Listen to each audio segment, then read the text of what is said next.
ಆತ್ಮೀಯ ವಿದ್ಯಾರ್ಥಿಗಳಿಗೆ ಮಧ್ಯಾಹ್ನದ ಶುಭಾಶಯಗಳನ್ನು ತಿಳಿಸ್ತಾ, ಕಳೆದ ಅವಧಿಯಲ್ಲಿ ಈಗಾಗಲೇ ನಾವು ಜಲಗೋಳದ ಬಗ್ಗೆ ತಿಳ್ಕೊಂಡಿದ್ವಿ. ಆ ಮುಂದಿನ ಒಂದು ಅಂಶಕ್ಕೆ ಹೋಗೋಕ್ಕಿಂತ ಮುಂಚೆ ನಾವು ಇಂದಿನ ಅವಧಿಯ ಒಂದು ಪುನರಾವರ್ತನೆಯನ್ನು ಮಾಡೋಣ. ಹಾಗಾಗಿ ಆ ಪುನರಾವರ್ತನೆಯಲ್ಲಿ ನೀವು ಎಷ್ಟು ಅರ್ಥ ಮಾಡ್ಕೊಂಡಿರಿ ಅನ್ನೋದನ್ನು ಕೂಡ ಇಲ್ಲಿ ನಮಗೆ ಒಂದು ಮೌಲ್ಯಮಾಪನ ಮಾಡಿದಾಗೂ ಕೂಡ ಆಗುತ್ತೆ. ಹಾಗಾದ್ರೆ ಈಗಾಗಲೇ ಪ್ರಶ್ನೆಯನ್ನ ನಾನು ಹೇಳಿದಾಗೆ, ಈ ಒಂದು ಭೂಮಿಯನ್ನ ನೀಲಿಗೋಳ ಅಥವಾ ಜಲಾವೃತ ಗೋಳ ಅಂತಂದೇಳಿ ಏಕೆ ಕರೆಯುತ್ತಾರೆ? ಗೊತ್ತಿದ್ದರೆ ಕೈ ಎತ್ತಿ, ಅಷ್ಟೇ. ಗೊತ್ತಿದ್ದರೆ ಕೈ ಎತ್ತಿ. 1 2 3 ಪ್ರತೀಕ್ಷೆ ಮಾತಾಗಿರ್ತಿರ್ತಂದ್ರೆ ಹೇಳಮ್ಮ, ಯಾಕೆ ಭೂಮಿಯನ್ನು ನೀಲಿಗ್ರಹ ಅಥವಾ ಜಲಾವೃತ ಎಂದು ಕರೆಯುತ್ತಾರೆ? ಕಾರಣ 70.88% ನೀರಿದೆ, 29.22% ಭೂಮಿ ಇದೆ. ಪ್ರತೀಕ್ಷೆ ಹೇಳಿದ ಹಾಗೆ ಪ್ರತೀಕ್ಷೆ ಒಂದು ಚಪ್ಪಾಳೆ ಹೊಡೆಯಿರಿ. ಜಲ ಅಂದ್ರೆ ಈ ಭೂಮಿಯ ಮೇಲೆ, ವೆರಿ ಗುಡ್, ಈ ಭೂಮಿಯ ಮೇಲೆ ಈ ಒಂದು ನೀರಿನ ಪ್ರಮಾಣ 70.78% ಇರೋದ್ರಿಂದ ಇದನ್ನ ನೀಲಿಗ್ರಹ ಅಥವಾ ಜಲಾವೃತ ಗ್ರಹ ಅಂತ ಕರೀತಾರೆ. ಕೇವಲ 29.22% ಭೂಮಿ ಇದೆ ಅನ್ನೋದನ್ನ ಅವ್ರು ಹೇಳಿದ್ರು. ಓಕೆ, ಅದು ಅರ್ಥ ಮಾಡ್ಕೊಂಡಿದ್ದೀರಿ ಅಂತ ಆಯ್ತು. ಇದು ಕೆಲವರು ಅರ್ಥ ಮಾಡ್ಕೊಂಡಿಲ್ಲ. ಹಾಗಾದ್ರೆ ಈಗ ಹೇಳಿ, ಹಾಗಾದ್ರೆ ಈ ಒಂದು ಗೋಳದ ಮೇಲೆ ಅಂದ್ರೆ ಈ ಜಗತ್ತಿನಲ್ಲಿ, ಪ್ರಪಂಚದಲ್ಲಿ ಪ್ರಮುಖವಾಗಿರುವ ಸಾಗರಗಳು ಯಾವುವು? ಯಾವ ಸಾಗರಗಳು ಗೊತ್ತಿದ್ದರೆಲ್ಲ ಕೈ ಎತ್ಬೋದು. 1 2 3 4 5 6 7. ಓಕೆ, ಐಶ ಹೇಳಮ್ಮ. ಪೆಸಿಫಿಕ್ ಸಾಗರ, ವೆರಿ ಗುಡ್. ಹಿಂದೂ ಮಹಾಸಾಗರ, ಉತ್ತರ ಧ್ರುವ ಸಾಗರ. ಉತ್ತರ ಧ್ರುವ ಸಾಗರ. ಓಕೆ, ಒಂದು ಚಪ್ಪಾಳೆ ಹೊಡೆಯಿರಿ. ಇಲ್ಲಿ ಪ್ರಪಂಚದಲ್ಲಿ, ಜಗತ್ತಿನಲ್ಲಿ ಗೋಳದ ಮೇಲೆ 4 ಪ್ರಮುಖವಾದ ಸಾಗರಗಳನ್ನು ನೋಡ್ತೀವಿ. ಒಂದು ಪೆಸಿಫಿಕ್ ಸಾಗರ, ಇನ್ನೊಂದು ಅಟ್ಲಾಂಟಿಕ್ ಸಾಗರ, ಮೂರನೇದು ನಮ್ಮ ದೇಶದ ಕೆಳಗಿರುವಂತಹ ಹಿಂದೂ ಮಹಾಸಾಗರ, ಆ ಕಡೆ ತುದಿಯಲ್ಲಿರುವಂತಹ ಉತ್ತರ ಧ್ರುವ ಸಾಗರ. ಈ ರೀತಿಯಾಗಿ 4 ಮಹಾಸಾಗರಗಳನ್ನ ನೋಡ್ತೀವಿ. ಹಾಗಾಗಿ ಮುಂದುವರೆದು ನಾವು ಹಾಗಾದ್ರೆ ಸಾಗರಗಳು ಎಂದರೇನು ಉದಾಹರಣೆ ಕೊಡಿ. ಸಾಗರಗಳೆಂದರೇನು? ಉತ್ತರ ಗೊತ್ತಿದ್ದರೆ ಕೈ ಎತ್ತಿ. ಸಾಗರಗಳು ಅಂದ್ರೆ ಏನು, ಅದಕ್ಕೆ ನೀವು ಉದಾಹರಣೆಯನ್ನು ಕೊಡ್ಬೇಕು. ಯಾವ ಸಾಗರ ನೀವು ಈ ಗೋಳದ ಮೇಲೆ ನೋಡಿದ್ದೀರಿ ಅಂತ. ಸಾಗರ ಎಂದರೇನು ಉದಾಹರಣೆಯನ್ನ ಕೊಡಿ. ಯಾರಿಗೆ ಗೊತ್ತಿದೆ ಸಾಗರಗಳು? ಅಂದ್ರೆ ನಿಮಗೆ ಗೊತ್ತಿಲ್ಲ ಅಂತ ಅರ್ಥ ಇದೆ, ಅಂದ್ರೆ ಇದ್ರ ಕಡೆಗೆ ಆಗಿಲ್ಲ ಅಂತಂದೇಳಿ. ಓಕೆ, ನಾನೇ ಹೇಳ್ಬಿಡ್ತೀನಿ ನಿಮಗೆ, ಸ್ವಲ್ಪ ಇದು ಅರ್ಥ ಆಗಿದ್ರೆ. ಇದು ಸಾಗರಗಳ ಒಂದು ಕೆಳಮಟ್ಟದ ಇರುವಂತ ಒಂದು ಭೂಭಾಗಗಳಿಗೆ ಸೇರಿಕೊಂಡಿರ್ತವೆ. ಅದರ ಜೊತೆಗೆ ಇವು ಭೂಖಂಡಗಳ ಒಳಗಡೆಗೆ ಚಾಚಿಕೊಂಡಿರ್ತವೆ. ಇವುಗಳನ್ನೇ ನಾವು ಸಾಗರಗಳಂತ ಕರಿತೀವಿ. ಓಕೆ, ಅಲ್ಲ, ಯಾವುದು ಸಮುದ್ರಗಳಂತ ಕರಿತೀವಿ. ಏನಂತ ಕರಿತೀವಿ? ಸಮುದ್ರಗಳು ಅಂತ ಕರಿತೀವಿ. ಈ ಸಮುದ್ರಗಳು ಅಂದ್ರೆ ಸಾಗರಗಳು ಆಳವಾಗಿರ್ತವೆ ಮತ್ತು ಉದ್ದವಾಗಿರ್ತವೆ. ಅವುಗಳ ಉದಾಹರಣೆ ನೋಡ್ತೀವಿ. ಅದ್ರ ಕೆಳಗಡೆ ಬರುವಂತವುಗಳನ್ನೇ ನಾವು ಸಮುದ್ರಗಳು ಅಂತ ಕರಿತೀವಿ. ಹಾಗಾಗಿ ಸಮುದ್ರ ಎಂದರೆ ಏನು?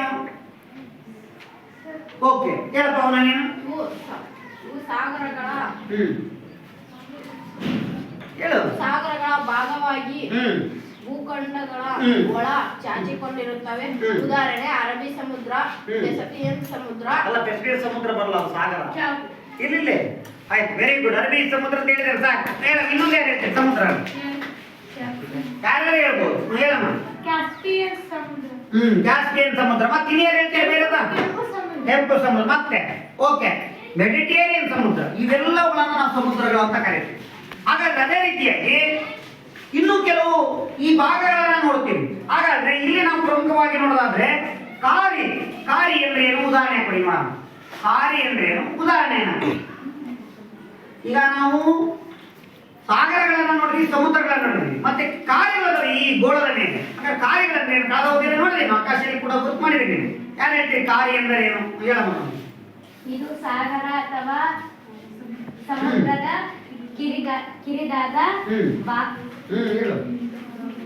ಭಾಗವಾದ ಭೂಭಾಗವನ್ನು ಚಾಚಿರುವುದೇ ಉದಾಹರಣೆ. ಕಾರಿ ಉದಾಹರಣೆ ಅಲ್ಲ, ಕಾರಿ ಉದಾಹರಣೆ. ಓಕೆ, ಹೇಳಿದೆ. ಹೇಳಪ್ಪ ಕಾರಿ ಉದಾಹರಣೆ. ಮನ್ನರ್ಕಾರಿ ಅಂದ್ರೆ ಭಾರತ ಮತ್ತು ಶ್ರೀಲಂಕಾದ ನಡುವೆ ಬರುವಂತ ಕೆಳಗಡೆಗೆ ದಕ್ಷಿಣಕ್ಕೆ ಬರುವಂತ ಮನ್ನಾರ್ಕಾರಿ. Very good. ಮತ್ತೆ ಯಾರ ಕಾರಿ ಹೇಳ್ತೀರಮ್ಮ? ಮತ್ತೆ ಹೇಳಮ್ಮ ನೀನು. ಪರ್ಷಿಯನ್ ಕಾರಿ. ಮತ್ತೆ ಯಾರು ಹೇಳ್ತೀರ? ಮತ್ತೆ ಹೇಳಮ್ಮ. ಮೆಕ್ಸಿಕೋ ಕಾರಿ. ಈ ರೀತಿಯ ಕಾರಿಗಳನ್ನ ನಾವು ನೋಡ್ತಾ ಇದ್ದೀವಿ. Very good. ಸಿಡಮ್. ಹಾಗಾದ್ರೆ ಜೊತೆಗೆ ಕೊಲ್ಲಿ ಎಂದರೆ ಏನು? ಉದಾಹರಣೆ ಕೊಡಿ ನೋಡೋಣ. ಕೊಲ್ಲಿ ಎಂದರೆ ಏನು? ಉದಾಹರಣೆ ಕೊಡಿ. ಹೇಳ್ತೀರಮ್ಮ? ಹೇಳ. ಪ್ರಕೃತಿ ಹೇಳ್ತಾಳೆ ಈಗ. ಇದು ಭೂಭಾಗದಿಂದ ಸುತ್ತುವರಿಪಟ್ಟ ಅರ್ಧ ವೃತ್ತಾಕಾರದ ಸಮುದ್ರ ಭಾಗವಾಗಿದೆ. ಉದಾಹರಣೆ ಬಂಗಾಳ ಕೊಲ್ಲಿ ಮತ್ತು ಅಡಸನ ಕೊಲ್ಲಿ. Very good. ಒಂದು ಚಪ್ಪಾಳೆ ಮೂಲಕ ಬಹಳ ಚೆನ್ನಾಗಿ ಹೇಳಿದ್ದಲ್ವಾ? ಹಾಗಾಗಿ ವೆರಿ ಗುಡ್. ಅಂದ್ರೆ ಇದು ಭೂಭಾಗದಲ್ಲಿ ವೃತ್ತಾಕಾರದಲ್ಲಿ ಇರ್ತದೆ. ವೃತ್ತಾಕಾರದ ಒಳಗಿರುವಂತಹ ಒಂದು ಸಮುದ್ರದ ಭಾಗವನ್ನ ಅಥವಾ ನೀರಿನ ಜಲರಾಶಿಯನ್ನ ನಾವು ಕೊಲ್ಲಿ ಅಂತ ಕರಿತೀವಿ. ಉದಾಹರಣೆಗೆ ನಮ್ಮ ದೇಶದ ಪೂರ್ವಭಾಗದಲ್ಲಿ ಇರುವಂತಹ ಬಂಗಾಳ ಕೊಲ್ಲಿ ಮತ್ತೆ ಅವ್ರು ಹೇಳಿದಾಗ ಅಡ್ಸನ್ ಕೊಲ್ಲಿ, ಇವುಗಳನ್ನ ನಾವು ಕೊಲ್ಲಿ ಅಂತ ಕರಿತೀವಿ. ಹಾಗಾದ್ರೆ ಮುಂದೊಂದು ಜಲಸಂಧಿ ಎಂದರೆ ಏನಮ್ಮ? ಇದು ಎರಡು ವಿಶಾಲವಾದ ಸಮುದ್ರಗಳನ್ನು ಸಂಪರ್ಕಿಸುವ ಎರಡು ಭೂಭಾಗಗಳ ಮಧ್ಯದ ಕಿರಿದಾದ ಜಲಭಾಗವಾಗಿದೆ. ಉದಾಹರಣೆಗೆ ಪಾಕ್ ಜಲಸಂಧಿ, ಜಿಬ್ರಾಲ್ಟರ್ ಜಲಸಂಧಿ, ಬೇರಿಂಗ್ ಜಲಸಂಧಿ. Very good. ಜಿಬ್ರಾಲ್ಟರ್ ಜಲಸಂಧಿ. ಹಾಗಾದ್ರೆ ನಮ್ಮ ಭಾರತ ಮತ್ತು ಶ್ರೀಲಂಕಾದ ಪೂರ್ವಕ್ಕೆ ಇರುವ ಉತ್ತರಕ್ಕೆ ಇರುವಂತಹ ಪಾಕ್ ಜಲಸಂಧಿ ಕೂಡ ನೋಡ್ತಾ ಇದ್ದೀವಿ. ನಾವು ನಕಾಶೆಯಲ್ಲಿ ನೋಡಿದ್ವಿ. ಈ ಜಲಸಂಧಿಗಳನ್ನ ನಾವು ಜಲಸಂಧಿ ಅಂತ ಕರಿತೀವಿ. ಹಾಗೆ ಕೊನೆಯದಾಗಿರುವಂತದನ್ನ ಭೂಸಂಧಿ ಅಂದ್ರೆ ಏನು? ಭೂಸಂಧಿ ಅಂದ್ರೆ ಏನು ಹೇಳಮ್ಮ? ಇದರಲ್ಲಿ ಒಂದು ಕಿರಿದಾದ ಭೂಭಾಗವನ್ನು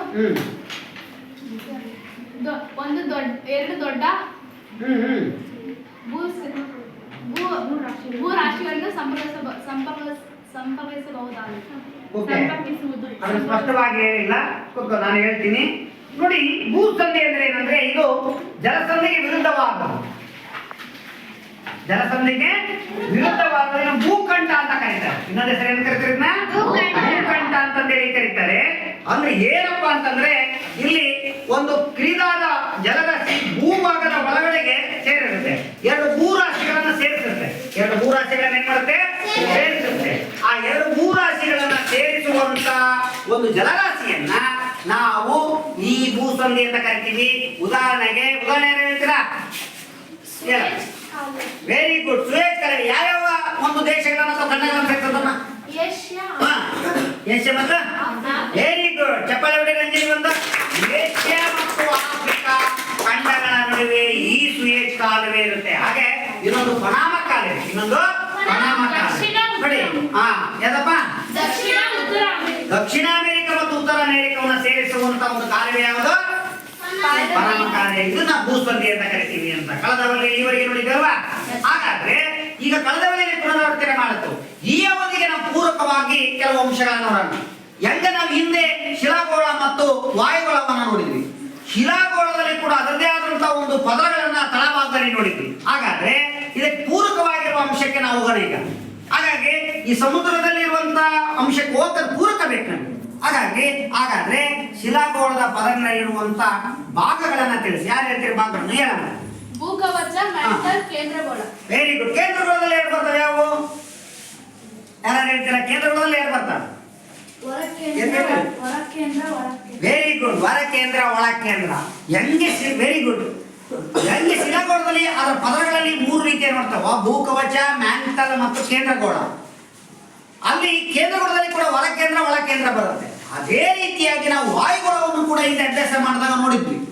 ವಾಯುಗೋಳದಲ್ಲಿ ಕೂಡ ಹಲವಾರು ವಲಯಗಳು ಬರ್ತವೆ ಅಥವಾ ಮಂಡಲಗಳು ಬರ್ತವೆ ಆ ಒಂದು ಭೂಮಿಯಿಂದ ಮೇಲ್ಗಡೆ. ಅಂದ್ರೆ ಯಾವ್ಯಾವ ಮಂಡಲಗಳು? ವಾಯುಮಂಡಲದಲ್ಲಿ 5 ಪದರಗಳು: ಪರಿವರ್ತನ ಮಂಡಲ, ಸಮೋಷ್ಣ ಮಂಡಲ, ಮಧ್ಯಂತರ ಮಂಡಲ, ಉಷ್ಣ ಮಂಡಲ, ಬಾಯಮಂಡಲ. Very good. ಚಪ್ಪಾಳೆ ಹೊಡೆಯಲಿ ಇರುತ್ತದೆ ನೋಡಿ. ಹೇಗೆ ನಾವು ಶಿಲಾಗೋಳದಲ್ಲಿ ವಾಯುಗೋಳದಲ್ಲಿ ಅದಕ್ಕೆ ಪೂರಕವಾದ ಅಂಶಗಳನ್ನ ಈ ಪಾಠಕ್ಕೆ ಮಾಡಿದ್ವು, ಹಾಗೆ ಜಲಾಗೋಳದ ಅಂದ್ರೆ ಈ ಸಾಗರ ತಳದಲ್ಲಿ ಕೂಡ ಅದರದೇ ಆದಂತಹ ಭೂ ಸ್ವರೂಪಗಳನ್ನ ನೋಡ್ತೀವಿ. ಹಾಗಾದ್ರೆ ಈಗ ನಿಮಗೆ ಗೊತ್ತಿದೆ, ನೀವೇನಾದ್ರು ಎಕ್ಸ್ಟ್ರಾ ಓದಿದ್ರಿ. ಹಾಗಾದ್ರೆ ನೀವೇನ್ರಿ ಈಗ ಸಾಗರ ತಳದ ಈ ಭೂಭಾಗಗಳು ಅಥವಾ ಭೂ ಸ್ವರೂಪಗಳು ಯಾರಾದ್ರೂ ಗೊತ್ತಿದೆನಾ? ಗೊತ್ತಿದೆ. ಎಕ್ಸ್ಟ್ರಾ ಓದಿದ್ರೆ ಓದಿದ್ದೀರಿ ಸರ್, ಯಾಕಂದ್ರೆ ಮನೆಗೆ ಎಕ್ಸ್ಟ್ರಾ ಓದಿರ್ತಾರೆ. ಹೇಳಮ್ಮ. ಖಂಡವರ್ಣ ಪ್ರದೇಶ, ವೆರಿ ಗುಡ್, ಖಂಡವರ್ಣ ಇಳಿಜಾರು, ವೆರಿ ಗುಡ್. ಆಳವಾದ ಮೈದಾನ, ಆಳವಾದ ಮೈದಾನ ಅಂದ್ರೆ ಸಾಗರದ ಆಳವಾದ ಮೈದಾನ. ಸಾಗರದ ತಗ್ಗು ಅಥವಾ ಪ್ರಪಾತ. Very good. ಸಿಡ. ನೋಡಿ ನಾವು ಈ ಅವಧಿಯಲ್ಲಿ ಇದನ್ನೇ ಮಾಡ್ಬೇಕಂತ ಇದ್ವಿ, ಆದ್ರೆ ಅವಳು ಮುಂದೆ ಓದಿದರೆ ಅನ್ನೋದನ್ನು ನಮಗೆ ಗೊತ್ತಾಗುತ್ತೆ. ಅಂದ್ರೆ ನೀವೆಲ್ಲರೂ ಕೂಡ ಈ ರೀತಿಯಾಗಿ ಪುಸ್ತಕವನ್ನ ಓದಿ ಆ ರೀತಿ ಪುಸ್ತಕ ಓದುವಂತ ಒಂದು ಕಲೆಯನ್ನು ನಾವು ಬೆಳೆಸ್ಕೊಳ್ಬೇಕು. ಓಕೆ, ನಾವು ಈ ಅವಧಿಯಲ್ಲಿ ಈ ಒಂದು ಸಾಗರ ತಳದ ಭೂಸ್ವರೂಪಗಳ ಬಗ್ಗೆ ಅಧ್ಯಯನವನ್ನು ಮಾಡೋಣ. ಯಾವ್ದು ಅಧ್ಯಯನ ಮಾಡೋಣ? ಸಾಗರ ತಳಭಾಗದ ಭೂ ಸ್ವರೂಪಗಳ ಬಗ್ಗೆ ನಾವು ಅಧ್ಯಯನ ಮಾಡೋಣ. ಓಕೆ, ಈಗಾಗಲೇ ನಾವು ಹೇಳಿದಾಗೆ ಈ ಸಾಗರ ತಳದ ಭೂ ಸ್ವರೂಪಗಳು ಬಹಳಷ್ಟು ಇವೆ. ಪ್ರತಿಯೊಂದು ಶಿಲಾಗಳಲ್ಲಿ ನೋಡುವ ಸಾಗರದಲ್ಲಿ ಕೂಡ ಅನೇಕ ರೀತಿಯಾದಂತ ಈ ಭೂ ಸ್ವರೂಪಗಳನ್ನ ನಾವು ಕಾಣ್ತೇವೆ. ಒಟ್ಟು ಸಾಗರದ ಭೂ ಸ್ವರೂಪಗಳಲ್ಲಿ ನಾವು ಈಗಾಗಲೇ ಹೇಳಿದಾಗೆ 4 ವಿಧ ಸಾಗರಗಳ ಇದನ್ನ ಬರ್ಕೊಳ್ಬೇಕು. ಸಾಗರಗಳ ಭೂ ಸ್ವರೂಪಗಳಲ್ಲಿ ಆಶೆ ಹೇಳಿದಾಗೆ ಸಾಗರ ತಳದ ಭೂ ಸ್ವರೂಪಗಳಲ್ಲಿ ಎಷ್ಟು ವಿಧ? 4 ವಿಧ ಅನ್ನೋದನ್ನ ನಾವಿಲ್ಲಿ ನೋಡಿ. ಈ 4 ವಿಧಗಳಲ್ಲಿ ನಾವು ಒಂದೊಂದಾಗಿ ನೋಡ್ಕೊಳ್ತಾ ಹೋಗೋಣ. ಹಾಗಾಗಿ ಮೊದಲನೇ ಯಾವುದು ಅನ್ನೋದನ್ನ ಈಗಾಗಲೇ ನಾನು ಹೇಳಿದೆ. ಒಂದು ಖಂಡಾವರಣ ಪ್ರದೇಶ. ಖಂಡಾವರಣ ಪ್ರದೇಶ. ಎರಡನೆಯದು ಖಂಡಾವರಣ ಇಳಿಜಾರು.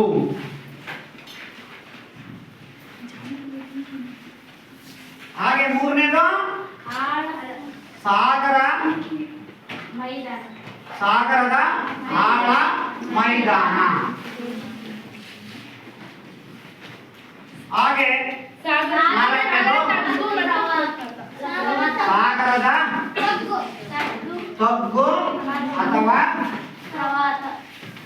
ಪ್ರಪಾತ.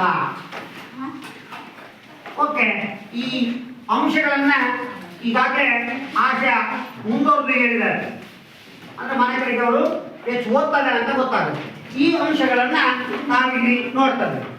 ಈಗ ಈ ಅಂಶಗಳ ಬಗ್ಗೆ ನಾವು ನೋಡ್ಕೊಳ್ತಾ ಹೋಗೋಣ. ಮೊದಲನೇದಾಗಿ ಸಾಗರಗಳ ಭೂಸ್ವರೂಪಗಳಲ್ಲಿ, ಸಾಗರಗಳ ತಳದಲ್ಲಿ ಭೂಸ್ವರೂಪಗಳಲ್ಲಿ 4 ನೋಡ್ತೇವೆ. ಅದರಲ್ಲಿ ಒಂದೊಂದಾಗಿ ನೋಡ್ಕೊಳ್ತಾ ಹೋಗೋಣ. ಒಂದನೇದು ಖಂಡಾವರಣ ಪ್ರದೇಶ. ಈ ಖಂಡಾವರಣ ಪ್ರದೇಶಕ್ಕೆ ನಾವು ಬಂದಾಗ, ಈ ಖಂಡಾವರಣ ಪ್ರದೇಶದಲ್ಲಿ ಒಂದಾಗಿ ನೋಡ್ಕೊಂಡಾಗ ಇಲ್ಲಿ ನಾನು ಹೇಳಿದಾಗ ಇಲ್ಲಿ ನೆನಪಲ್ಲಿ ಇಟ್ಕೊಳ್ರಿ. ಖಂಡಾವರಣ ಪ್ರದೇಶ ಅಂದ್ರೆ ಇದು ಈ ಏನು ಸಾಗರ ಅಥವಾ ಸಮುದ್ರಗಳ ಅಂಚಿನ ಆಳವಿಲ್ಲದ ಭಾಗವನ್ನ, ಅಂದ್ರೆ ನಾವೇನು ಇದಕ್ಕಿಂತ ಹೋಗಕ್ಕಿಂತ ಮುಂಚೆ ನಾವು ಚಿತ್ರವನ್ನ ನೋಡಿದ್ರೆ ಇದ್ರ ಬಗ್ಗೆ ಗೊತ್ತಾಗುತ್ತೆ. ಈ ಸಾಗರ ತಳದ ಈ ಭೂಸ್ವರೂಪಗಳಿದಾವಲ್ಲ, ಈ ಚಿತ್ರವನ್ನ ನೀವು ಈಗಾಗಲೇ ಟೆಕ್ಸ್ಟ್ ಬುಕ್ ಅಲ್ಲಿ ನೋಡಿದ್ರೆ ಕೆಲವರು. ಹಾಗಾಗಿ ಈ ಚಿತ್ರವನ್ನ ನೋಡಿದ್ರೆ ಅದ್ರ ಬಗ್ಗೆ ನಿಮಗೆ ಬಹಳ ಚೆನ್ನಾಗಿ ಇದ್ರ ಬಗ್ಗೆ ಗೊತ್ತಾಗುತ್ತೆ. ನೋಡಿ, ಇಲ್ಲಿ ಈ ಸಾಗರ ತಳದ ಒಂದು ಚಿತ್ರವನ್ನ ನೋಡಿದಾಗ ಬಹಳಷ್ಟು ಚೆನ್ನಾಗಿ ಈ ಅಂಶಗಳ ಬಗ್ಗೆ ನಿಮಗೆ ಗೊತ್ತಾಗುತ್ತೆ. ಹಾಗಾಗಿ ಈ ಸಾಗರ ಒಂದು ತಳದ ಒಂದು ಅಂಶಗಳ ನೋಡಿದಾಗ, ಈ ಚಿತ್ರವನ್ನು ನೋಡಿದಾಗ ನಿಮ್ಗೆ ಗೊತ್ತಾಗುತ್ತೆ. ಈ ಖಂಡಾವರಣ ಪ್ರದೇಶ ಇದೆ ನೋಡಿ, ಖಂಡಾವರಣ ಪ್ರದೇಶ ಅಂತ. ಈ ಖಂಡಾವರಣ ಪ್ರದೇಶ ಇದೆಯಲ್ಲ, ಈ ಖಂಡಾವರಣ ಪ್ರದೇಶ ಈ ಭೂಮಿಗೆ ಅಂದ್ರೆ ಸಾಗರದ ಈ ಒಂದು ಹತ್ತಿರದಲ್ಲಿದೆ ಭೂಭಾಗಕ್ಕೆ. ಅದನ್ನೇ ನಾವು ಏನಂತ ಕರಿತೀವಿ? ಖಂಡಾವರಣ ಪ್ರದೇಶ ಅಂತ ಕರಿತೀವಿ. ಏನಂತ ಕರಿತೀವಿ ನಾವು? ಖಂಡಾವರಣ ಪ್ರದೇಶ ಅಂತ ಕರಿತೀವಿ ಅನ್ನೋದು ನೆನಪಿಟ್ಕೊಡ್ರಿ. ಹಾಗಾಗಿ ಈ ಅಂಶಗಳನ್ನ ನೋಡಿದಾಗ ಇದು ಸಾಗರ ಅಥವಾ ಬಹಳ ಶಾರ್ಟ್ಕಟ್ ಬೇಕಾದ್ರೆ ಸಾಗರ ಅಥವಾ ಸಮುದ್ರಗಳ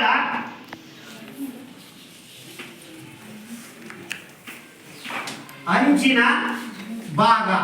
ಅಂಚಿನ ಭಾಗ ಅಂದ್ರೆ ತುದಿಯ ಭಾಗ. ನೋಡಿ, ಈ ಒಂದು ಇವಷ್ಟು ಭೂಮಿ ಇದರ ಅಂಚಿನ ಭಾಗ ಅಂದ್ರೆ ಹತ್ತಿರದಲ್ಲಿರುವಂತಹ ಭಾಗ, ಅದನ್ನು ನಾವು ಖಂಡಾವರಣ ಪ್ರದೇಶ ಅಂತ ಕರಿತೀವಿ. ಏನಂತ ಕರಿತೀವಿ? ಖಂಡಾವರಣ ಪ್ರದೇಶ ಅಂತ ಕರಿತೀವಿ. ನೆನಪಲ್ಕೊಡ್ರಿ. ಇಲ್ಲಿ ಒಂದು ಕಡೆ ಅಂದ್ರೆ ಮೇಲ್ಗಡೆಗೆ ಭೂಮಿ ಇದ್ದರೆ ಕೆಳಗಡೆಗೆ ನೋಡಿ ಈ ಕಡೆಗೆ ಭೂಮಿ ಇದೆ. ಒಂದ್ ಕಡೆ ತುದಿಗೆ ಉತ್ತರ ದಕ್ಷಿಣ ಇದೆ, ಮೇಲೆ ಉತ್ತರ, ಕೆಳಗಡೆ ದಕ್ಷಿಣ. ಉತ್ತರ ಭೂಮಿ ಇದ್ರೆ ದಕ್ಷಿಣಕ್ಕೆ ಏನಿದೆ?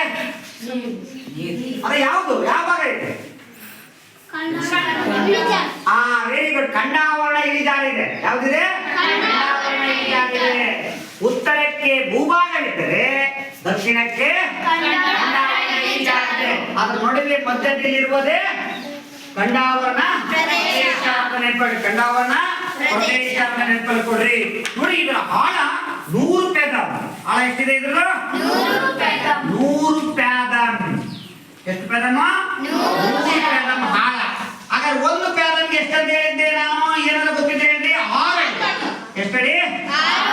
6 ಅಡಿ ಇದೆ. ಹಾಗಾದ್ರೆ 100 ಪ್ಯಾದಮ್ಗೆ ಗೊತ್ತಿದ್ರೆ ಮಾತ್ರ ಕೈ ಎತ್ತಿ. ಎಷ್ಟು ಅಡಿ ಆಗುತ್ತೆ? ಯಾರಿಗೆ ಗೊತ್ತಿದೆ ನೋಡೋಣ.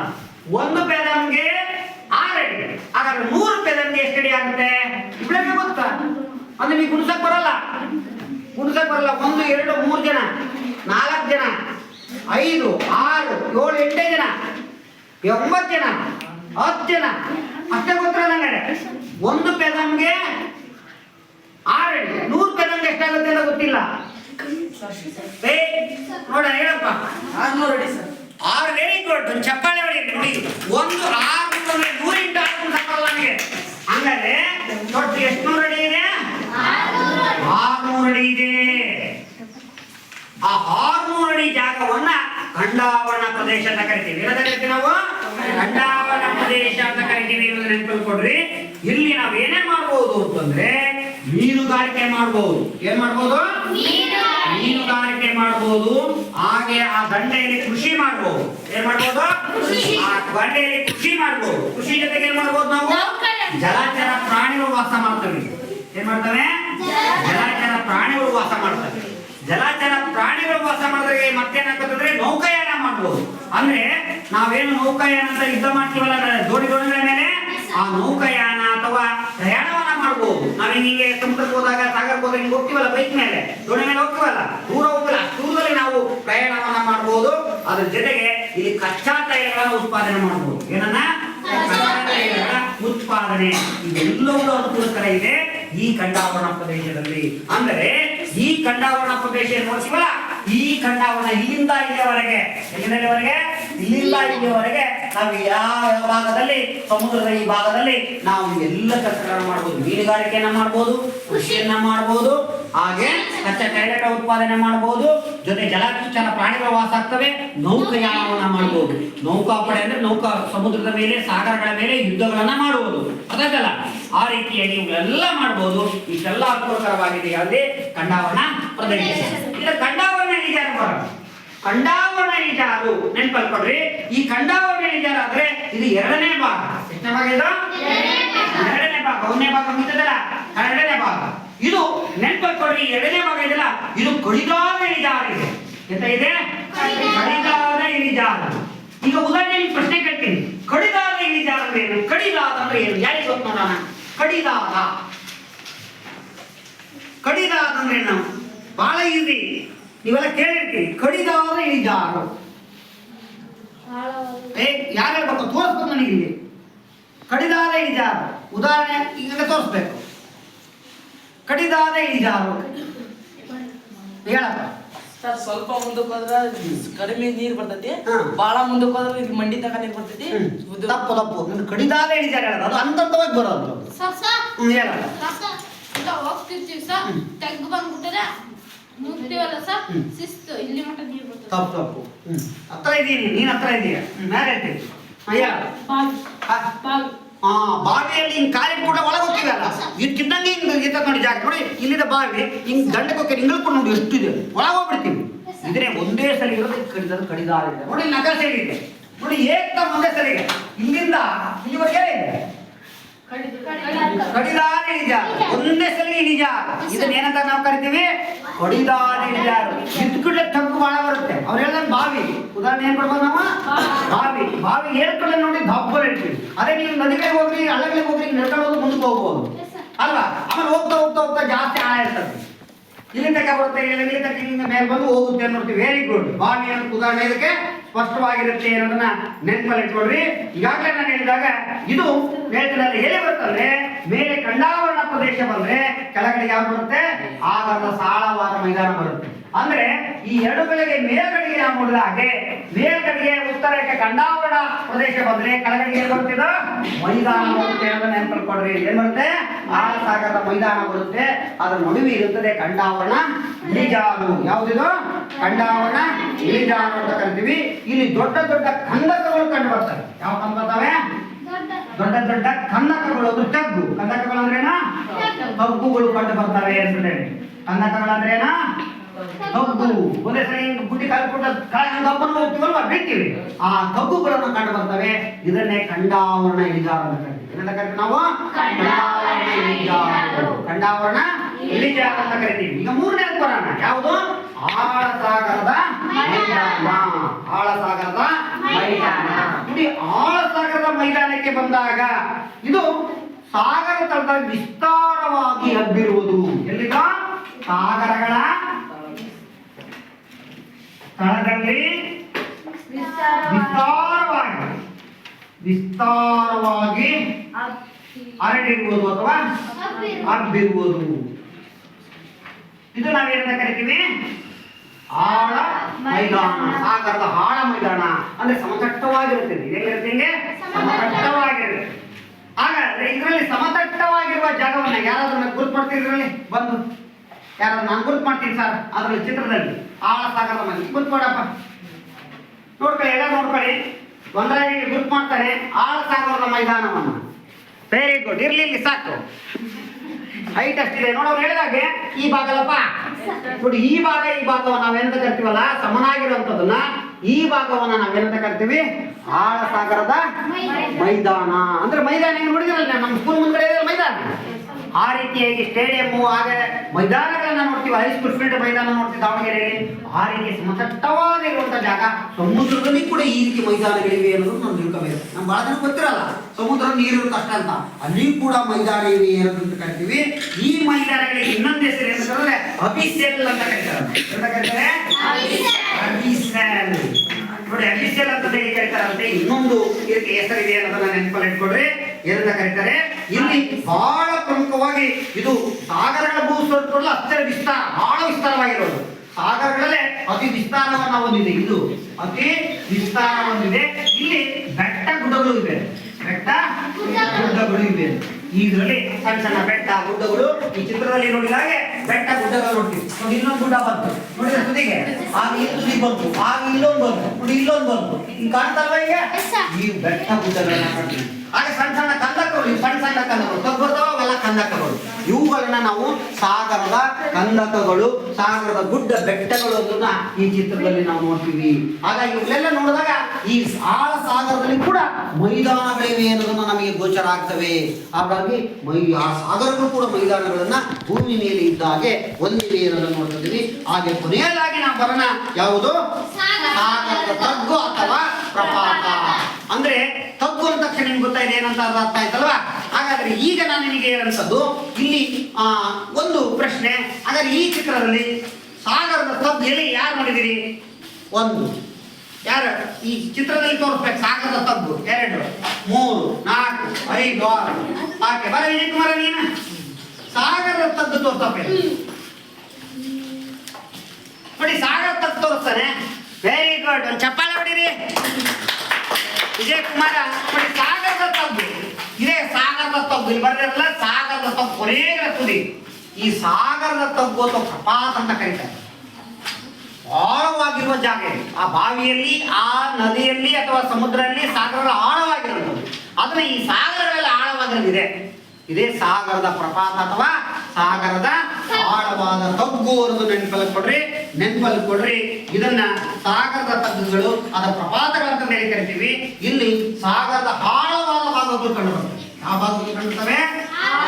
ಆಳವಾದ ಭಾಗಗಳು ಕಂಡು ಬರ್ತವೆ. ಆಳವಾದ ಭಾಗಗಳು ಇಲ್ಲಿ ಕಂಡು ಬರ್ತವೆ. ನೋಡಿ, ನೆನಪಲ್ಲಿ ಕೊಡ್ರಿ. ಈ ಆಳವಾದ ಭಾಗಗಳಲ್ಲಿ ಈ ಸಾಗರಗಳಲ್ಲಿ ಅತ್ಯಂತ ಆಳವಾಗಿರುವ ಅದು ಒಂದು ಆಳವಾಗಿರುವಂತಹ ಒಂದು ತಗ್ಗಿದೆ. ಓಕೆ, ಹಾಗಾದ್ರೆ ಓದಿರಂತ ಚಾಲೆಂಜರ್ ತಗ್ಗು. ಯಾವ ತಗ್ಗು? ಹಾಗಾಗಿ ಈ ಸಾಗರದಲ್ಲಿ ಪ್ರಪಂಚದಲ್ಲೇ ಆಳವಾಗಿರುವಂತಹ ತಗ್ಗು ಯಾವ್ದಂದ್ರೆ ಚಾಲೆಂಜರ್ ತಗ್ಗು. ಒಂದ್ ಮಾತಿಗೆ ನಿಮಗೆ UPSC ಎಕ್ಸಾಮ್ಗಳಲ್ಲಿ ಆಮೇಲೆ CET ಎಕ್ಸಾಮ್ಗಳಲ್ಲಿ ಕೇಳ್ತಾನೆ, ಪ್ರಪಂಚದಲ್ಲಿ ಅತ್ಯಂತ ಆಳವಾಗಿರುವ ತಗ್ಗು ಚಾಲೆಂಜರ್ ತಗ್ಗು. ಯಾವ ತಗ್ಗು? ನೆನಪಲ್ಲಿ ಕೊಡ್ರಿ. ಹಾಗಾಗಿ ಇದ್ರ ಪ್ರಶ್ನೆನ ನಾವು ಕೊಡ್ತೇವೆ. ಹಂಗಾರೆ ನಿಮಗೆ ಈಗಾಗಲೇ ನಾನು ಹಿನ್ನೆಲೆ ಹೇಳಿದ್ದೆ ಈ ತಗ್ಗಿನ ಬಗ್ಗೆ ಹಿಂದಿನ ಪಾಠದಲ್ಲಿ ಪಾಠ ಮಾಡೋದು. ಹಾಗಾದ್ರೆ ಈ ತಗ್ಗು ಚಾಲೆಂಜರ್ ತಗ್ಗು ಆಳವಾಗಿದೆಯಲ್ಲ, ಈ ತಗ್ಗು ಹಂಗಾರೆ ಈ ಪ್ರಪಂಚದ ಗೊತ್ತಿದ್ದರೆ ಮಾತ್ರ ಕೈ ಎತ್ತಿ ಯಾವ ಸಾಗರದಲ್ಲಿ ಕಂಡು ಬರುತ್ತದೆ? ಕೈ ಎತ್ತು ಅಂತ ಹೇಳಿದ್ದು ನಾನು. ನೋಡಿ, ಈ ರೀತಿ ಉತ್ತರ ಇಷ್ಟಪಡಲ್ಲ ನಾವು. ಇದು ಮಾಸ್ ಆನ್ಸರ್ ಆಗುತ್ತೆ. ಗೊತ್ತಿದೆ ನಿಮ್ಗೆ ಉತ್ತರ, ಆ ಖುಷಿಯಲ್ಲಿ ಹೇಳ್ಬಿಡ್ತೀವಿ. ಈಗ ಆಗ್ಬಾರ್ದು. ಕೈ ಎತ್ತಬೇಕಷ್ಟ ನಾವು ಇಲ್ಲದ ಸೂಚನೆ ಪಾಲ್ಗೊಳ್ಬೇಕು. ಹೇಳಿದಾಗ ಪೆಸಿಫಿಕ್ ಮಹಾಸಾಗರ. ಹಾಗಾದ್ರೆ ಬರೋ ಆಶಯವನ್ನ ಇದರಲ್ಲಿ ಪೆಸಿಫಿಕ್ ಸಾಗರವನ್ನ ಗೊತ್ತು ಮಾಡು. ಸಾಧ್ಯವಾದಲ್ಲಿ ಚಾಲೆಂಜರ್ ತಕ್ಕ ಕಾಣುತ್ತಾನೆ ನೋಡು. ಇಲ್ಲಿ ಪೆಸಿಫಿಕ್ ಸಾಗರ ದೊಡ್ಡದಾಗಿರೋದ್ರಿಂದ ಉತ್ತರ ಪೆಸಿಫಿಕ್ ಮತ್ತು ದಕ್ಷಿಣ ಪೆಸಿಫಿಕ್ ಸಾಗರ ಅಂತ ನೋಡ್ತೀವಿ. ನೋಡ, ನಿಧಾನವಾಗಿ ಪೆಸಿಫಿಕ್ ಸಾಗರವನ್ನ ಇದರಲ್ಲಿ ಕೈಯಲ್ಲಿರ್ತ ಕೆಳಗಡೆಗೆ ನೋಡಿ, ಪೆಸಿಫಿಕ್ ಸಾಗರವನ್ನ ತೋರಿಸು. ಇದು ದಕ್ಷಿಣ ಪೆಸಿಫಿಕ್ ಸಾಗರ. ಉತ್ತರದಲ್ಲಿ ಇರ್ತದೆ, ಉತ್ತರದಲ್ಲಿ ಇರುತ್ತೆ. ನೋಡಕ್ಕೆ ತೋರಿಸ್ತದೆ ಉತ್ತರ ಪೆಸಿಫಿಕ್ ಸಾಗರ, ದಕ್ಷಿಣ ಪೆಸಿಫಿಕ್. ನೋಡಿ, ಚಾಲೆಂಜರ್ ತಗ್ಗು ಏನಾದ್ರು ಕಂಡು ಬರ್ತದ ನೋಡಲ್ಲಿ. ಚಾಲೆಂಜರ್ ತಗ್ಗು ಹುಡುಕ್ ನೋಡೋಣ, ಪ್ರಯತ್ನ ಮಾಡು. ಚಾಲೆಂಜರ್ ತಗ್ಗು ಅಂತ ಇದರಲ್ಲಿ ಆ ನದಿಯಲ್ಲಿ ಆ ಸಾಗರದಲ್ಲಿ ಆಳವಾಗಿ ನೋಡ್ಕೊಂತ ಹೋಗು. ಚಾಲೆಂಜರ್ ತಗ್ಗು ಅಂತ ಎಲ್ಲ ಹೆಸರು ಬರ್ತಾನೆ, ಹಿಂಗೆ ನೋಡ್ಕೊಳ್ತಾ ಹೋಗು, ಪ್ರಯತ್ನ ಮಾಡು.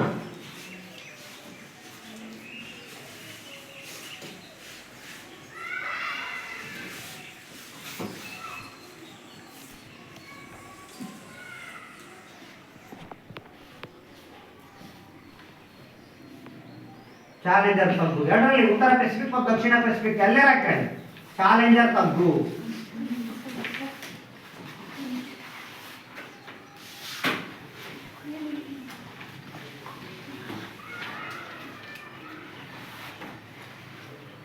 ಓಕೆ. ಇರುವ ಏನ ತೊಂದರೆ ಇಲ್ಲ, ಅದನ್ನ ಆರಾಮ ನೋಡ್ಕೊಂಡ್ರೆ ಈ ಚಾಲೆಂಜರ್ ತಗ್ಗನ್ನ ಈ ಒಂದು ಪೆಸಿಫಿಕ್ ಸಾಗರದಲ್ಲಿ ನಾವು ತೋರ್ಸ್ಕೊಳ್ಬಹುದು. ಹಾಗಾಗಿ ನೆನ್ಪಿಟ್ಕೊಳ್ರಿ, ಪ್ರಪಂಚದಲ್ಲಿ ಅತ್ಯಂತ ಆಳವಾದ ತಗ್ಗು ಯಾವ್ದಂದ್ರೆ ಆ ಚಾಲೆಂಜರ್ ತಗ್ಗನ್ನ ಈ ಸಾಗರಗಳ ತಳದ ಈ ಭೂಸ್ವರೂಪಗಳಲ್ಲಿ ಇಲ್ಲಿ ಬರುತ್ತೆ. ಈ ತುದಿ ಇದೆಯಲ್ಲ, ಇದೇ ಈ ಸಾಗರದ ಈ ಭಾಗವಿದೆಯಲ್ಲ, ಇದೇ ಚಾಲೆಂಜರ್ ತಗ್ಗು. ಇದು ಪೆಸಿಫಿಕ್ ಮಹಾಸಾಗರದಲ್ಲಿದೆ. ಯಾವ ಸಾಗರದಲ್ಲಿದೆ? ಹಾಗಾಗಿ ಜಗತ್ತಿನ ಅತ್ಯಂತ ದೊಡ್ಡದಾದ ಸಾಗರ ಅದು ಆ ಪೆಸಿಫಿಕ್ ಸಾಗರ ಇದೆಯಲ್ಲ, ಆ ಪೆಸಿಫಿಕ್ ಸಾಗರದಲ್ಲಿ ಈ ಚಾಲೆಂಜರ್ ತಗ್ಗು ಕಂಡು ಬರುತ್ತೆ ಅದನ್ನ ನೆನಪಲ್ಲಿ ಕೊಡ್ರಿ. ಹಾಗಾಗಿ ಈ ದಿನ ನಾವು ಈ ಸಾಗರಗಳ ಒಂದು ತಳದ ಭೂಸ್ವರೂಪಗಳಲ್ಲಿ ಖಂಡಾವರಣ ಪ್ರದೇಶ, ಖಂಡಾವರಣ ಇಳಿಜಾರು, ಸಾಗರಗಳ ಮೈದಾನ ಮತ್ತು ಸಾಗರಗಳ ತಗ್ಗು ಪ್ರಪಾತವನ್ನ ನಾವು ಇಲ್ಲಿ ನೋಡ್ತಾ ಇದ್ದೀವಿ. ಹಾಗಾಗಿ ಈಗ ನೇರವಾಗಿ ನಾನು ಈ ಚಿತ್ರದ ಮೂಲಕ ನಿಮಗೆ ಮತ್ತೊಂದು ಸಲ ವಿವರಣೆಯನ್ನು ಮಾಡ್ತೀನಿ. ಹಾಗಾಗಿ ಈ ಚಿತ್ರವನ್ನು ಇಲ್ಲೇ ನಾನು ಡಯಾಗ್ರಾಮ್ ಅನ್ನ ನಿಮಗೆ ಬರೆದು ತೋರಿಸ್ತೇನೆ. ಈ ಚಿತ್ರವನ್ನು ಎಷ್ಟು ಸುಲಭವಾಗಿ ನಾವೆಲ್ಲರೂ ಕೂಡ ಬರೀಬಹುದು ಅನ್ನಲಿಕ್ಕೆ ಉದಾಹರಣೆಯನ್ನು ನಿಮಗೆ ನಾನು ಇಲ್ಲಿ ಕೊಡ್ತಾ ಇದ್ದೀನಿ. ಈಗ ಈ ರೀತಿ ಡಯಾಗ್ರಾಮ್ ನೀವು ಹಾಕೊಳ್ಬೇಕು. ಡಯಾಗ್ರಾಮ್ ಹಾಕಿದ ತಕ್ಷಣನೇ ನಾವು ಇಲ್ಲಿಂದ ನಿಧಾನವಾಗಿ ಹೀಗೆ ಹಾಕಿ ಹೀಗೆ ನಾವು ಆ ಗೆರೆಯನ್ನ ಉದ್ದವಾದ ಗೆರೆಯನ್ನ ಹಾಕಬೇಕು. ಈ ಉದ್ದವಾದ ಗೆರೆಯನ್ನ ನೀವು ಹಾಕಿದಿರಿ. ಈ ಉದ್ದವಾದ ಗೆರೆಯನ್ನು ಹಾಕಿದ್ರೆ ನಾವು ಅದನ್ನ ಆರಾಮಾಗಿ ಹೀಗೆ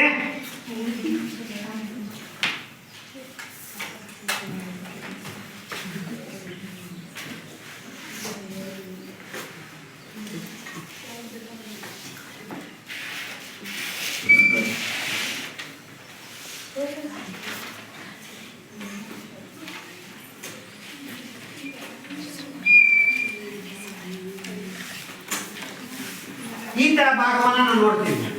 ಈ ತರ ಭಾಗದಲ್ಲಿ ಈಗಾಗಲೇ ಗೊತ್ತಿದೆ, ಈ ಭಾಗವನ್ನ ನಾವು ಈ ರೀತಿಯಾಗಿ ಡಿಸೈನ್ ಅನ್ನ ಕೂಡ ಬಣ್ಣವನ್ನ ಬಡಿಬಹುದು. ಇದೆಲ್ಲ ಯಾವ ಭಾಗ ಇದು? ಯಾವ ಭಾಗ ಇದು? ಯಾವ ಭಾಗ ಇದು? ಭೂಭಾಗ. ಯಾವ ಭಾಗ ಇದು? ಭೂಭಾಗ. ನೋಡಿ, ಚಿತ್ರವನ್ನ ಯಾವ ರೀತಿಯಾಗಿ ನಾವು ಒಂದು ಕೌಶಲ್ಯ ಆಧಾರಿತವಾಗಿ ಬಿಡಿಸಿ ಯಾವ ರೀತಿಯಾಗಿ ಚೆನ್ನಾಗಿ ಇದನ್ನು ಬರೀಬಹುದು ಅಂತ. ಹಾಗೆ ಈ ಭಾಗದ ನಂತರ ಈ ನಿರಂತರದಲ್ಲಿ ಏನಿದೆ? ಈ ಕಾರ್ಯಗಳು ಏನಿದೆ? ಸಾಗರ ಇದೆ. ಹಾಗಾಗಿ ಅಲ್ಲಿ ನಾವೇನ್ ಮಾಡೋಣ, ಈ ತರ ಗೆರೆಯನ್ನ ಹಾಕೋಣ.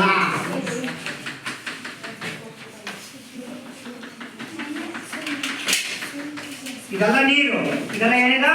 ನೀರು.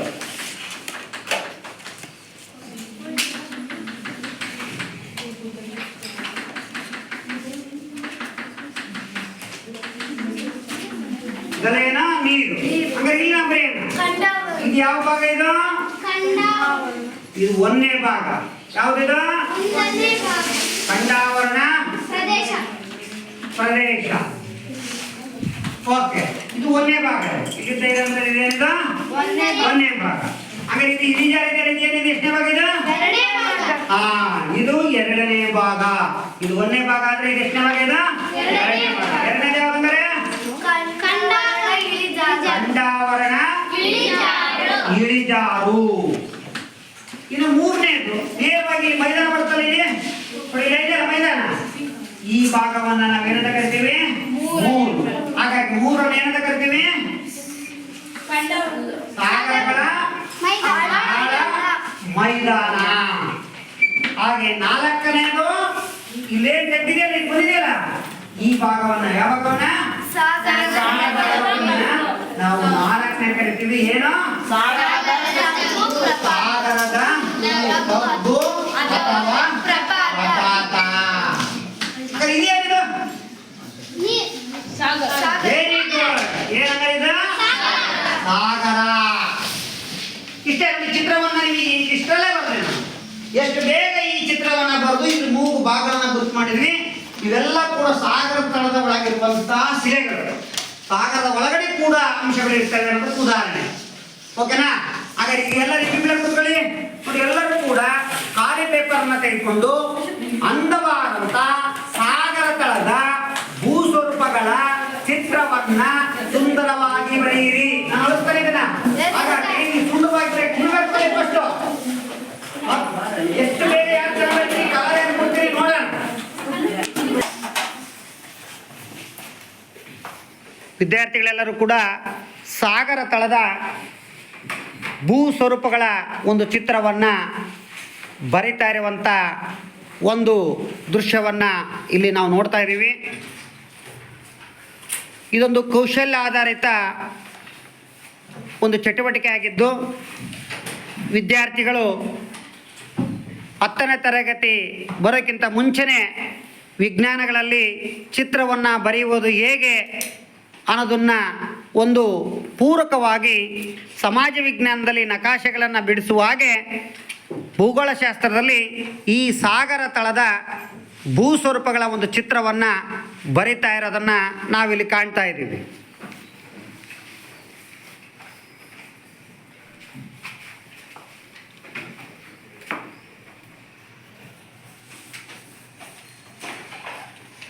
ನೀವು ಚಿತ್ರವನ್ನು ಬರೆದು ಆ ಭಾಗಗಳನ್ನು 4 ಗುರುತಿಸಿ ನೀವು ಅದಕ್ಕೆ ಬಣ್ಣದ ಪೆನ್ಸಿಲನ್ನು ತೆಗೆದುಕೊಂಡು ಅಲಂಕಾರವನ್ನು ಕೂಡ ಮಾಡಬಹುದು. ನಿಮ್ಮ ಹೆಸರನ್ನು ಕೂಡ ಬರೆಯಬೇಕು.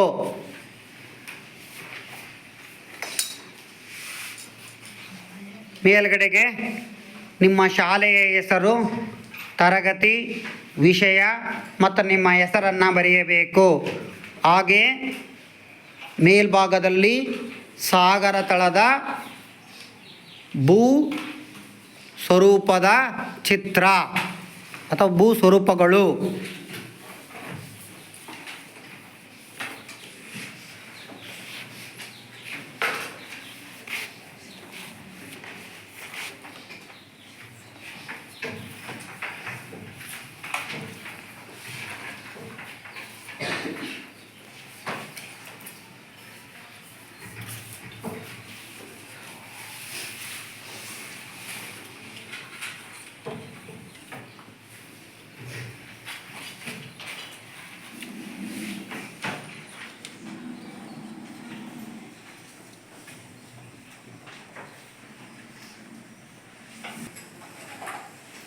ಈಗಾಗಲೇ ಕೆಲವು ವಿದ್ಯಾರ್ಥಿಗಳು ಚಿತ್ರವನ್ನು ಸಂಪೂರ್ಣ ಮಾಡಿದ್ದಾರೆ. ಯಾರಾದರೂ ಮಾಡಿದ್ದರೆ ಪ್ರದರ್ಶನ ಮಾಡ್ಬೋದು. ಓಕೆ, ಸಾನಿಯಾ ಬಾನು ಗೆ.ಎಸ್ ಇವರು ಸಂಪೂರ್ಣ ಮಾಡಿ ಚಿತ್ರವನ್ನು ಬರೆದಿದ್ದಾರೆ. ಮತ್ತು ಯಾರಾದರೂ ನಿಖಿತಾ ಕೆ.ಟಿ ಅವರು ಮೇಲೆತ್ತು ಕ್ಲೀನಾಗೆ ತೋರಿಸಿ, ಮೇಲೆತ್ತಿನೋ. ನಿಖಿತಾ ಕೆ.ಟಿ ಅವರು ಕೂಡ ಚಿತ್ರವನ್ನು ಸುಂದರವಾಗಿ ಬರೆದಿರೋದನ್ನು ನಾವು ನೋಡ್ತಿದ್ದೀವಿ. ಹಾಗೆ ಆಶಾ 6 ಕೂಡ ಚಿತ್ರವನ್ನು ಸುಂದರವಾಗಿ ಬರೆದಿರೋದನ್ನು ನೋಡ್ತಿದ್ದೀವಿ. ಅಂಜಲಿಯನ್ನು ಕೂಡ ಭಾಳ ಚೆನ್ನಾಗಿ ಸಾಗರ ತಳದ ಪ್ರದೇಶದ ಒಂದು ಚಿತ್ರವನ್ನು ಬರೆದು ಭಾಗಗಳನ್ನು ಗುರುತು ಮಾಡಿ ಋತುಕ್ಕೆ ಕೂಡ ಈ ಚಿತ್ರವನ್ನು ಬರೆದು ಭಾಳ ಸುಂದರವಾಗಿರೋದನ್ನು ನಾವಿಲ್ಲಿ ಕಾಣ್ತಾ ಇದ್ದೀವಿ. ಹಾಗೆ ಮತ್ತೆ ಯಾರು ಬರೆದವರು ಇದ್ದೀರಾ, ತೋರಿಸ್ತೀರಾ? ಓಕೆ. ಹಾಗೆ ಇಲ್ಲಿ ಬಾಲಕರಲ್ಲಿ ಚೇತನ್ ಎಸ್ ಈ ವಿದ್ಯಾರ್ಥಿ ಬರೆದಿದ್ದಾನೆ. ಇನ್ನೂ ಸುಂದರವಾಗಿ ಆಗಬೇಕು, ಬಟ್ ಬರೆದಿದ್ದಾನೆ. ಹಾಗಾಗಿ ಇಲ್ಲಿ ಪ್ರಶಾಂತ್ ಸಿ ಸ್ವಲ್ಪ ಚೆನ್ನಾಗಿ ಬರೆದಿರೋದನ್ನು ನೋಡ್ತಿದ್ದೀವಿ. ಪ್ರಶಾಂತ ಸಿ ಭಾಳ ಚೆನ್ನಾಗಿ ಸಾಗರ ತಳದ ಭೂಸ್ವರೂಪಗಳ ಒಂದು ಚಿತ್ರವನ್ನು ಬರೆದಿದ್ದಾನೆ. ಹಾಗೆ ವನರಾಜನು ಕೂಡ ಒಂದು ಬರೆದಿದ್ದಾನೆ, ಅವನು ಕೂಡ ಚೆನ್ನಾಗಿ ಬರೆದಿರೋದನ್ನು ನೋಡ್ತಾ ಇದ್ದೀವಿ.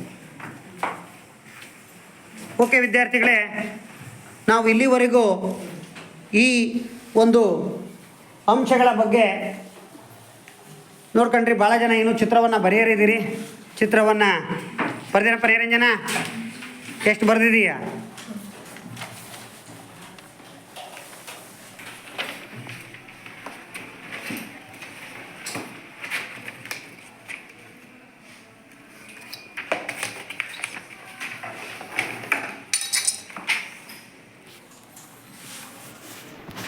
ಓಕೆ, ಇನ್ನು ಭಾಳ ಜನ ಚಿತ್ರವನ್ನು ಇನ್ನೂ ಬರೆದಿಲ್ಲ. ಹಾಗಾಗಿ ಅದ್ರ ಜೊತೆಗೆ ನಿಮಗೆ ಇಲ್ಲಿವರೆಗೂ ನಾವು ಈ ಕಂಡಾವರಣ ಪ್ರದೇಶ, ಕಂಡಾವರಣ ಇಳಿಜಾರು, ಮತ್ತು ಸಾಗರದ ಆಳ ಮೈದಾನ ಮತ್ತು ಸಾಗರದ ತಗ್ಗು ಪ್ರದೇಶವನ್ನು ನೋಡಿದ್ವಿ ಅಲ್ವಾ? ಎಲ್ಲರೂ ಕೂಡ ನೋಡಿದ್ವಿ.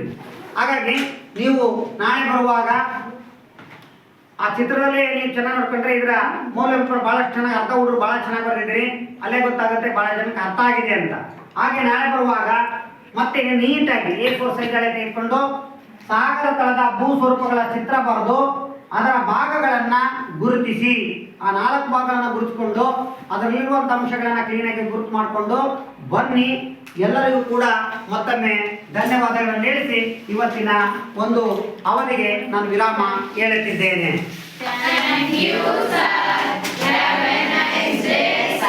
ಓಕೆ, ಧನ್ಯವಾದಗಳು.